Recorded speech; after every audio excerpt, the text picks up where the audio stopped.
আসসালামু আলাইকুম ওয়া রাহমাতুল্লাহি ওয়া বারাকাতুহু। সুপ্রিয় সুন্নতি নববী টিভির দর্শক মণ্ডলী, প্রিয় ভাইরা, আজকের আমরা কয়েকটি বিষয় নিয়ে আলোচনা করব। মাহে রমজানুল করিমের কয়েকটি প্রশ্ন উত্তর। আমাদের কাছে অনেক ভাইরা প্রশ্ন করেছেন যে সেহরি ও ইফতারির কোনো দোয়া আছে কি, প্রথম প্রশ্ন। দ্বিতীয় প্রশ্ন, রোজার নিয়ত কোনটি, কিভাবে করব। তৃতীয় প্রশ্ন, রমাদানে কখন দোয়া করলে দোয়া কবুল হয়। চতুর্থ প্রশ্ন, রমজানে সেহরি না খেতে পারলে রোজা হবে কি। তাহলে আসুন আমরা তিনটা প্রশ্নের সঠিকভাবে জবাব আমরা খুব শর্টভাবে শুনে নিই ইনশাল্লাহ। প্রথম প্রশ্ন, ভাই, সেহরি ও ইফতারির কোনো দোয়া আছে কি। সেহরি ইফতারির ক্ষেত্রে আমরা বলবো, ইফতারির দোয়া আমরা তো সকলেই জানি। ইফতারির দোয়া হচ্ছে যে ইফতারির পূর্বে আমরা যে দোয়াগুলো করি, আল্লাহুম্মা লা কাসামতু ওয়া আলা রিজকিকা আফতারতু। তো এই দোয়াটা আমরা কখন করব?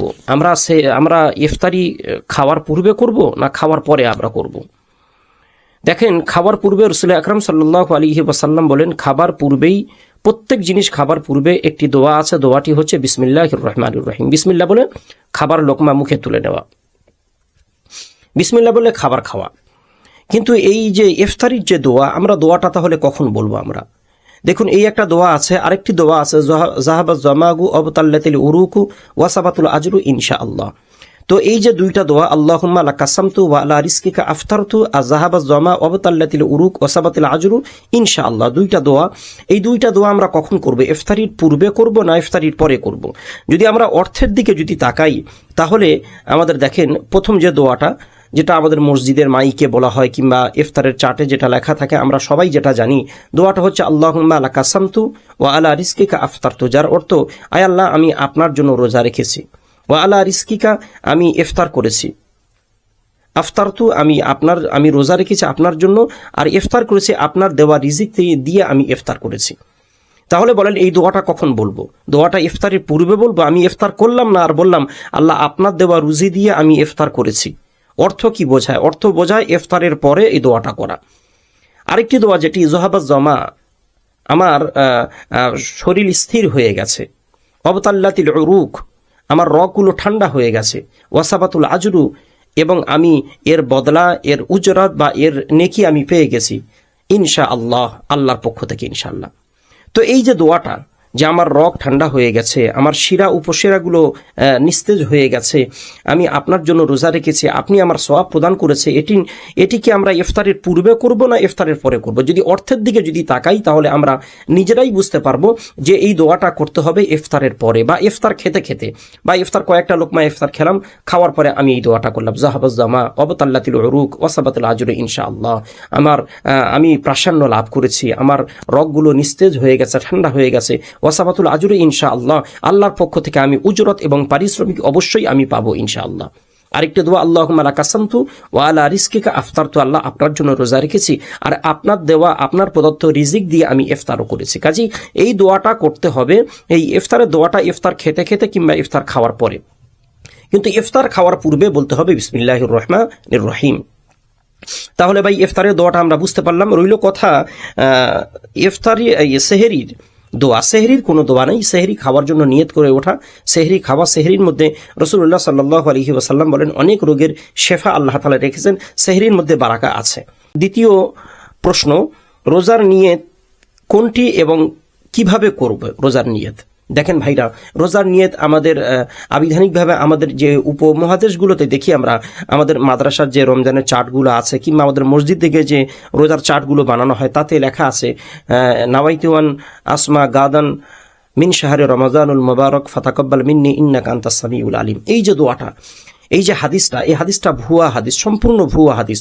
রাসূলুল্লাহ সাল্লাল্লাহু আলাইহি সাল্লামের অনেক জাল হাদিস আছে, জাল হাদিস মধ্যেও এটি পাওয়া যায় না।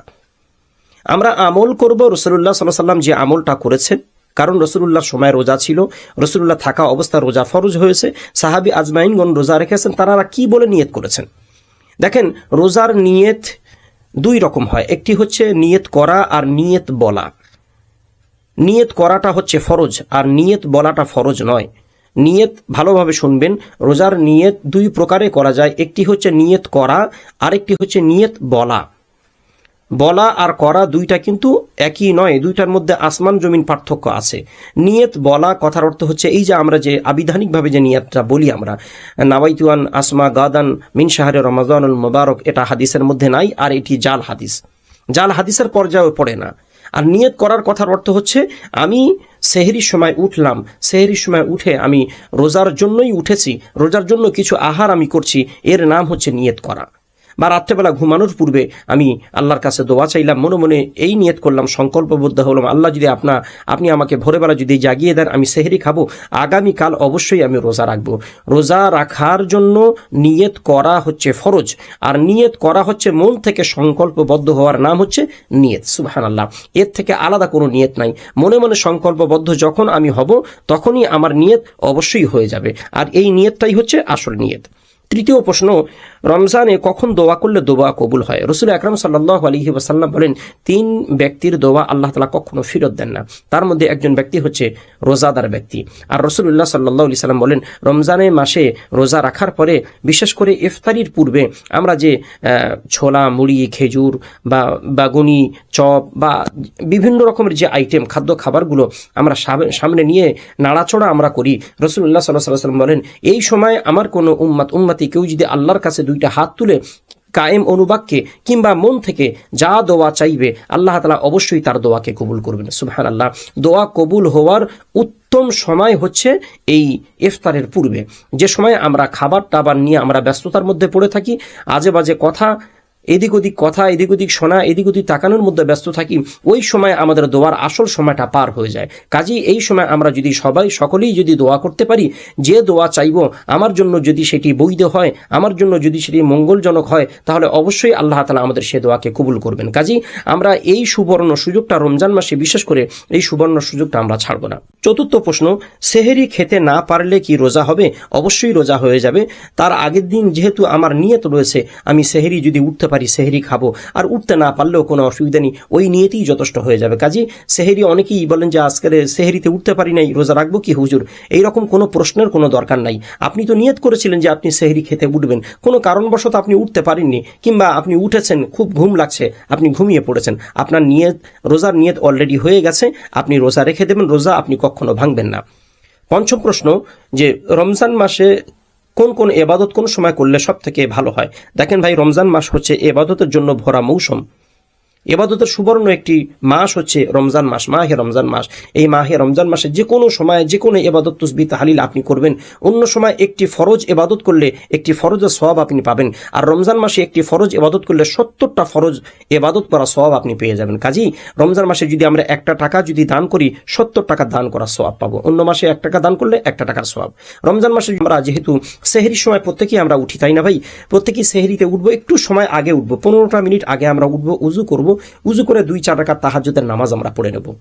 আমরা যেহেতু মাহে রমজান ফরজ ইবাদতের জন্য উঠেছি, ফরজ আমলের জন্য, তার পূর্বেই যদি তাহাজ্জুদের নামাজ যদি পড়ে নিতে পারি, তাহলে দিনটা কেমন কাটবে বলেন ভাই? প্রত্যেকেই আমরা নিয়ত করব রমজানের 30টা রোজা 30 দিন আমরা তাহাজ্জুদের নামাজ পড়ব।